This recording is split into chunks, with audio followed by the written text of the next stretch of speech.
మీరు కాంగ్రెస్ హయాంలో ఉన్నప్పుడు కాంగ్రెస్ ప్రభుత్వ హయాంలో కల్లం గ్రామానికి సంబంధించి ఒక టెక్స్టైల్ పార్క్ కూడా మంజూరైంది. అయితే అది అలా అలా వచ్చేసి చివరికి పరకాలకు తరలిపోయింది. దాని స్థానంలో ఒక ఫుడ్ పార్క్ తెస్తామన్నారు.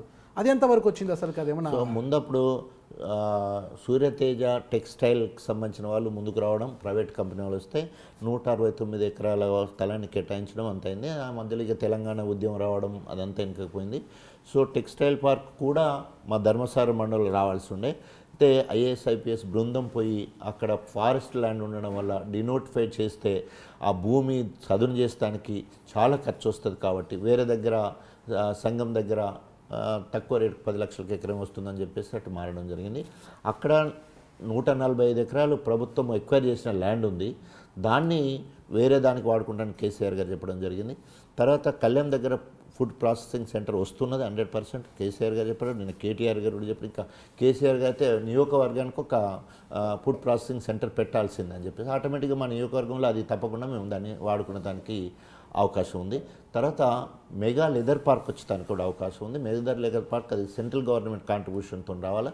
మేము ల్యాండ్ కేటాయించడం, రాష్ట్ర ప్రభుత్వం నిధులు ఇవ్వడానికి సిద్ధంగా, కేంద్ర ప్రభుత్వ నిధుల కోసము మంజూరు కోసం మేము ఎదురు చూస్తున్నాం. కేసీఆర్ గారు ఇవాళ నేను కేటీఆర్ గారిని కలిసిన వారు దాని విషయంలో కూడా చొరవ తీసుకుంటా ఉన్నారు. అది ఇంకా దీర్ఘకాలికంగా మా దగ్గర ఉన్న సమస్యల ఒకటే డిగ్రీ కళాశాల కావాలని చాలా రోజులు 2 దశాబ్దాలు అది అయిపోయింది కదా. హెల్త్ యూనివర్సిటీ నేను ఉప ముఖ్యమంత్రిగా ఉన్నప్పుడే. సో ఈరోజు ఇచ్చింది కేసీఆర్ గారు అయినా కూడా కేసీఆర్ గారిని ఒప్పించి తెచ్చింది మాత్రం రాజే అని చెప్పేసి వరంగల్ జిల్లా ప్రజలందరూ కూడా గొప్పగా నా గురించి అనుకుంటారు. ఆఖరికి ఆయన ఎంత ఇట్లు వాడో దేవునికి ఎరక కానీ మొత్తం అయితే హెల్త్ యూనివర్సిటీ తీసుకొచ్చిందని మొక్కుతారు. సో అట్లాగే ఈ ఎడ్యుకేషన్ పరంగా చాలా రకాల ఇన్స్టిట్యూషన్స్ వచ్చినాయి. డిగ్రీ కాలేజ్ లేదు, ప్రైవేట్ డిగ్రీ కాలేజ్ ఉన్నది, ప్రైవేట్ పీజీ కాలేజ్ ఉంది. ఈ సంవత్సరం అకాడమిక్ ఇయర్లో ఇస్తారని చెప్పేసి ముఖ్యమంత్రి గారు చెప్పారు. అదేవిధంగా కడియం శ్రీహరి గారు కూడా, ఎందుకంటే వాళ్ళ డిపార్ట్మెంట్ కాబట్టి వారు కూడా ఇవ్వడానికి సిద్ధంగా ఉన్నారు. ఇంకా నాకు ఇంకా వేరే పెద్దగా ప్రజల నుండి ఉండే కోరికలు తక్కువ ఉన్నాయి. సో అన్నీ కూడా మెల్లమెల్లగా అంటే సంవత్సరాలు ఎదిగిన కొద్దీ ఊరు పెరుగుతూ ఉంటుంది, అవసరాలు పెరుగుతూ ఉంటాయి, మౌలిక సదుపాయాలు అవసరం ఉంటాయి. ఊరు పెరిగిన కొద్దీ సీసీ రోడ్ అంటాడు, లైట్లు అంటాడు, అది ఉంటుంది. కానీ అది నిరంతర ప్రక్రియ. కానీ దీర్ఘకాలికంగా పెండింగ్లో ఉన్నాయన్నీ కూడా మనం సక్సెస్ చేసుకోగలిగాం. సో అన్నీ కూడా అంటే డిప్యూటీ సీఎం ఉన్నప్పుడు చాలా నేను పిఆర్ ఆర్ఎన్బి రోడ్లకి సబ్ క్యాబినెట్ చైర్మన్గా ఉంటాయి. సో మంత్రులందరికీ 40%, ఎమ్మెల్యేలకు 20% రోడ్స్, నేను చైర్మన్ కూడా నాకు 60% రోడ్స్ ఇచ్చారు. ఆ రకంగా దాదాపు 400 కోట్ల రూపాయలకు సంబంధించిన ఈ ఆర్ఎన్బి రోడ్లు, పిఆర్ రోడ్లు మొత్తం ఎక్కడ చూసినా ఒక్క రంధ్రాలు పడ్డ రోడ్లు ఎక్కడ కనిపించవు. అక్కరాని రోడ్డు, పగిలిపోయిన రోడ్లు ఎక్కడ ఉండవు. మొత్తం అద్దం లెక్క మెరిసే రోడ్లు గణపూర్లో ఉన్నాయి. ఆర్ఎన్బి రోడ్లు మాత్రము కొంత నత్తనడక పనులు జరగడం వల్ల ఇంకా ఈ 6 నెలలు ఎండాకాలంలో మొత్తం రోడ్లు కూడా పూర్తయ్యేది ఉంటే ఇంకా తిరుగులేకుండా స్టేషన్ గన్పూర్ ఉంటుంది. 100% స్టేషన్ గన్పూర్ నియోజకవర్గము ఒక విలక్షణమైన నియోజకవర్గం.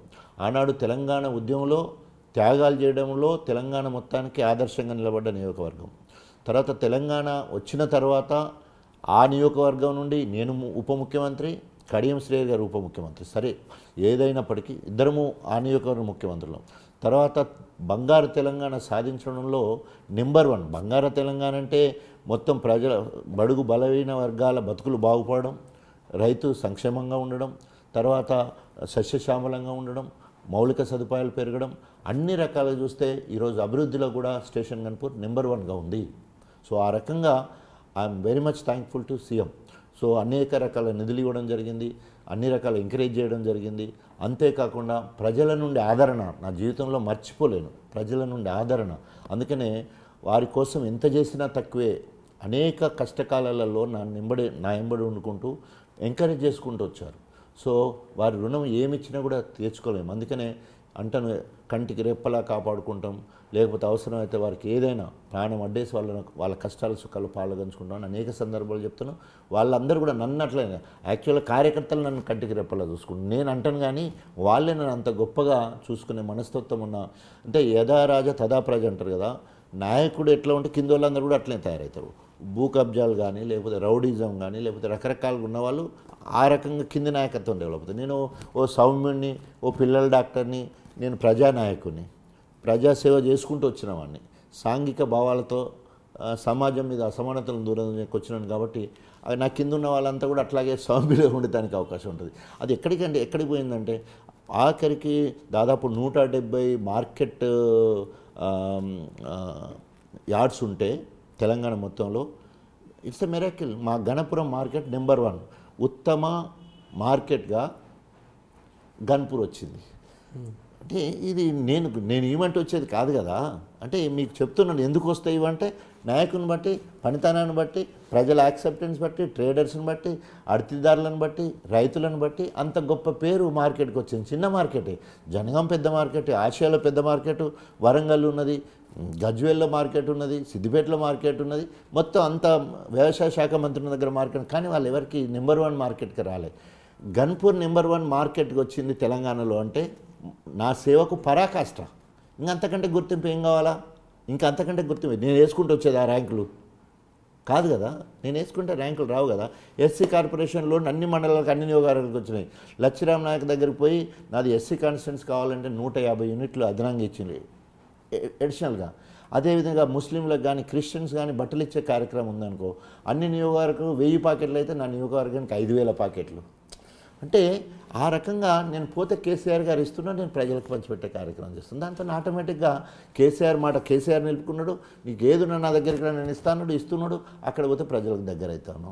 సో ఆ బంధం అనేది ఓన్లీ ఆ విధేయతను బట్టే అవన్నీ జరుగుతూ ఉన్నాయి. కాబట్టి ఆ మనిషికి కష్టాలు వస్తాయి, కష్టాలప్పుడే మనకు పరీక్ష అన్నట్టు. మామూలుగా కష్టాలు ఇవన్నీ వచ్చినప్పుడు మన ఓపికకు పరీక్ష అంటారు.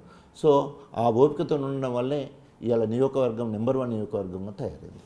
Okay sir.